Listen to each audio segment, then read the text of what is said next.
Long-term monitoring wall surface temperatures. This is the equipment, wall surface temperature equipment, and there it is at the top. That is the whole gear. On the bottom is the actual monitoring, the data logger. See how small it is, and quite simply it's stuck to the wall. It's loaded into the receiver at the top at the end of the logging, and the data is removed, and we get the temperature data for the surface of the wall. And it's interesting looking at the relationship between air and surface temperatures. We can see here from these two with constant heat and intermittent heat how rapidly the surface temperature of the wall, that is in red, follows the changes in the air temperature. It's extremely rapid. Therefore, raising the room temperature will raise the wall temperature.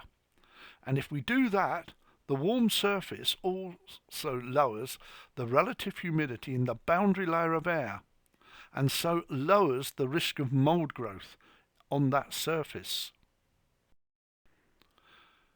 Again, if we look at the internal air and wall surfaces in a real situation, then we can see there is this rapid change. This is marked by means of those arrows just to illustrate it from this set of data.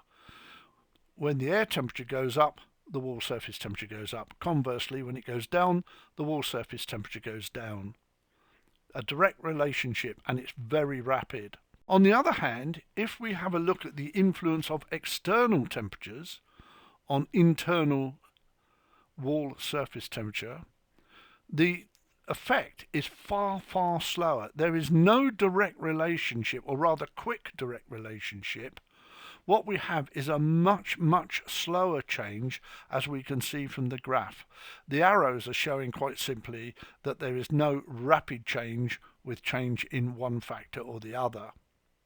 So it's a much slower change when we're dealing with outside temperatures.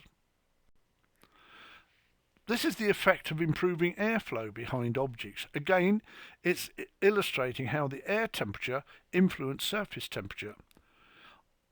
On the figure on the left, there was a piece of furniture in front of the wall on a very cold period of time, and we can see that the surface temperature where that piece of furniture was is around 8 degrees colder than the rest of the wall. However, take it away, let some air start moving, and we start to get an improvement after removing the furniture. Airflow is now influencing the surface, and it's not, for want of another word, the coldness in the wall itself. The air temperature is wall. If we know internal temperatures, relative humidities, and the dew point, of course, and wall surface temperatures, we can compare the surface temperatures with the dew point temperatures. So here's an example. On the left, we can see the scale. If it's below the dew point, it's a minus number. But in this particular case, we can see that condensation was occurring most of the time.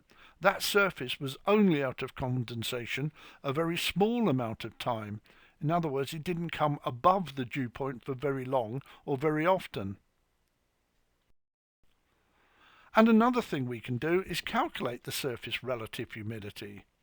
So let's say the room is 60% relative humidity at 20 degrees and the wall temperature is 14 degrees. So where the two meet, or rather the 60% and 20% 20 degrees centigrade meet, put the mark as usual. But then what we will do, we will raise a perpendicular from the 14 degree mark at the bottom, the surface temperature of the wall, to meet our horizontal arrow. And where those two meet, in this case, it gives us a relative humidity at the wall surface of 90%.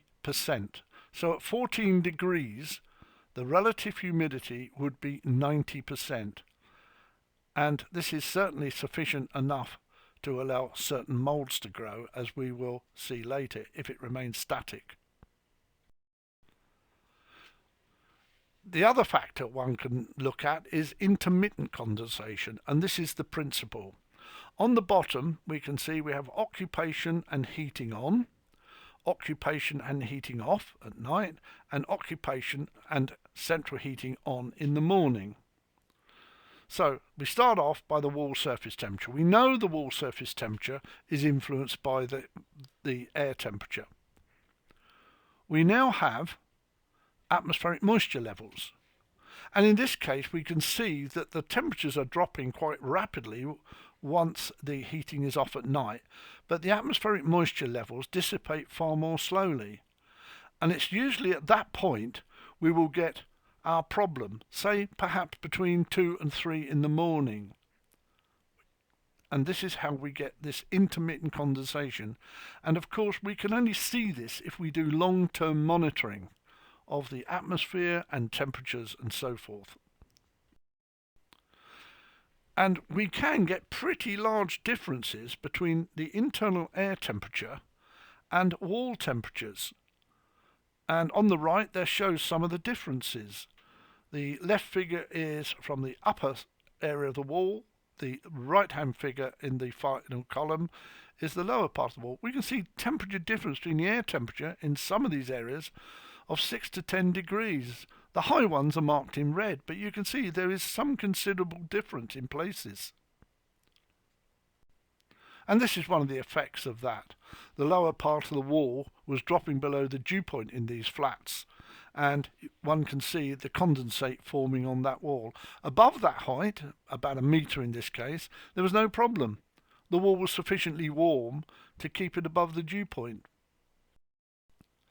So, to summarise, wall surface temperatures are rapidly and significantly influenced by internal air temperatures. Raising the internal air temperature will raise the surface temperature and therefore lower the relative humidity in the boundary layer of air. And of course this can help lower the risk of condensation and mould growth. And indeed insulation will help in many poor cases.